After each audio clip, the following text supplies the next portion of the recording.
ఈరోజు వాక్య వర్తమాన ధ్యానాంశము ఓరడించు జ్ఞానము.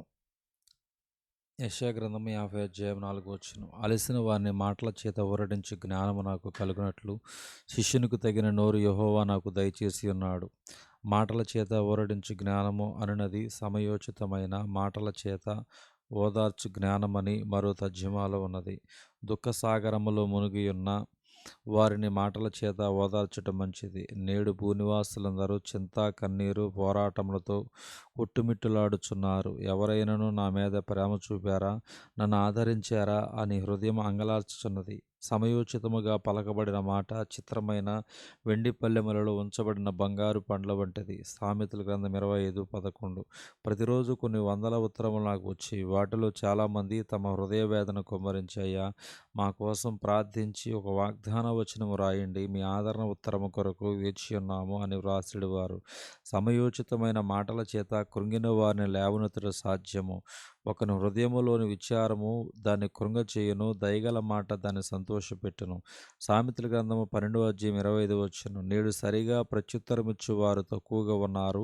బైబిల్ ఇలాగు చెప్పుచున్నది, సరిగా ప్రత్యుత్తరమిచ్చిన వానికి దాని వలన సంతోషం పుట్టును. సమయోచితమైన మాట ఎంత మనోహరము. సామెతలు 15:23. అన్ని విషయములోనూ ప్రభు మనకు ఆదర్శముగా ఉన్నాడు. ఆయన నోట నుండి దయగల మాటలు వచ్చెను. జనసమూహమును చూచి జాలిపడెను.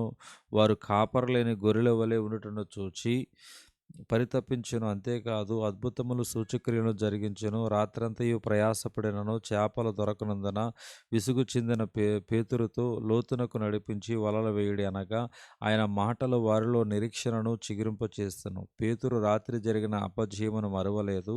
సీమోను ఏలినవాడా, రాత్రి అంతయు మేము ప్రయాసపడితిము గాని మాకేమీ దొరకలేదు. అయినను నీ మాట చొప్పున వలలు వేతుమని ఆయనతో చెప్పాను. వారలాగు చేసి విస్తారమైన చేపలు పట్టిరి. లోకాసు వార్త 5వ అధ్యాయము 5-6 విధేయత ఆశీర్వాదము తెచ్చెను, అవిధేయత ఆశీర్వాదమును అడ్డగించెను. తనకు విధేయులైన వారికి అనుగ్రహించిన పరిశుద్ధాత్మ. అపోస్తుల కార్యం 5వ అధ్యాయము 32. దేవుడి దిన వాక్యము దేవుడు దీవించునుగాక. ఆమేన్.